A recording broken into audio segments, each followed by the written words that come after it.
حضرت ابن الجوزی رحمۃ اللہ علیہ فرماتے ہیں کہ ایک درویش تھے، حضرت ابو ہاشم ان کا نام تھا۔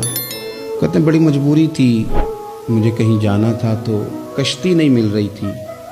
اچانک ایک کشتی گزرنے لگی تو میں بھی سوار ہونے لگا تو ملاح نے مجھ سے کہا کہ یہ ایک صاحب بیٹھے ہیں، بڑے امیر ہیں، ساتھ ان کی کنیز ہے، انہوں نے مجھ سے بک کر لی ہے، ساری کی ساری کی عقیدہ سی سالم کرا لیا ٹانگا، وہ ساری کی ساری بک کر لی ہے تو میں تو کسی کو نہیں بٹھا سکتا۔ تو وہ جو صاحب بیٹھے تھے بڑے سیٹھ آدمی تھے، کہنے لگے میاں آپ کسی اور کشتی میں بیٹھو۔ جو ان کی کنیز تھی نا وہ کہنے لگی چہرے سے کوئی نیک آدمی لگتا ہے، چلو اتنی سواریوں کی جگہ ہے، کسی کونے خدرے میں بیٹھ جائے گا، ہمارا کیا جائے گا۔ کہا اچھا چلو آ جاؤ۔ کہتے میں کونے میں بیٹھ گیا، تھوڑا رستہ آگے گیا، انہوں نے کھانے کا سامان نکالا، مجھے بھی کھلایا، لیکن کھاتے کھاتے میری نظر پڑی تو اس میں تو شراب کے برتن بھی تھے معاذ۔ پھر اس شخص نے کھانا کھانے کے بعد اس کنیز سے کہا کہ مجھے معاذ اللہ گانا سناؤ۔ وہ گانے گانے لگی، یہ میری طرف متوجہ ہونے لگا، مجھے کہنے لگا سنو، میں نے کہا میں یہ نہیں سنتا۔ پھر میری طرف شراب بڑھائی، میں نے کہا میں نہیں پیتا۔ تو کہنے لگا تو کیا سنتا ہے، تو کیا سنتا ہے؟ تو کہنے لگے میں سناؤں کیا سنتا ہوں؟ کہا سنائیے۔ فرماتے میں نے قرآن پاک پڑھنا شروع کر دی۔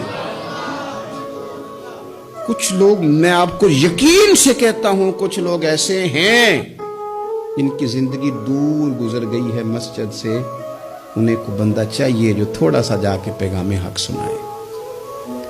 یعنی ان کو پتہ ہی نہیں ہے کہ دین میٹھا کتنا ہے، حسین کتنا ہے، قرآن میں چاشنی کتنی، سرکار کی تعریف کا، نعت خوانی کا رنگ کتنا شاندار ہے۔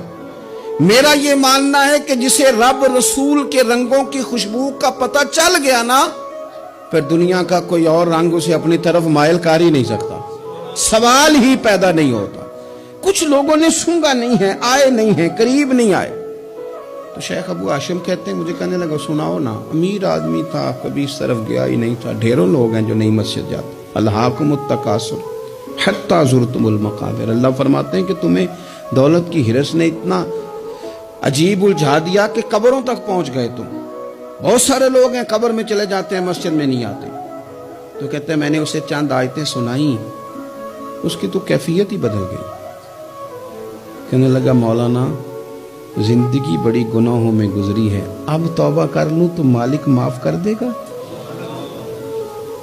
کارنامے خطرناک ہیں، پیچھے رجسٹر کالا سیاہ، معافی ہو جائے گی۔